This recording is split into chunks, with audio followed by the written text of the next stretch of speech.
राजा धर्मध्वज, जिसके दिल में दानवीर के गुण थे, लेकिन सूर्यास्त के बाद दान न देने का एक नियम था। एक निर्धन ब्राह्मण जिसने कई दिनों की कठिन यात्रा की थी, सूर्यास्त के समय राजा के द्वार पर पहुंचा।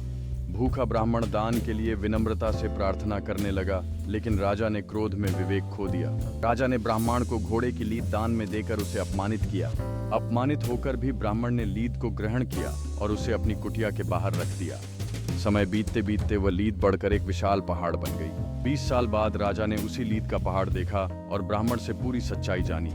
ब्राह्मण ने राजा को बताया कि दान का फल सहस्त्र गुना बढ़ता है और यही राजा के क्रोध का फल है। पश्चाताप करने पर ब्राह्मण ने राजा को उपाय बताया कि उसे अपनी गलती सार्वजनिक करनी होगी। राजा ने पूरी सभा में अपने पाप को स्वीकारा, जिसकी वजह से प्रजा ने उसकी निंदा की। जैसे जैसे प्रजा ने उसकी निंदा की, लीद का पहाड़ घटने लगा।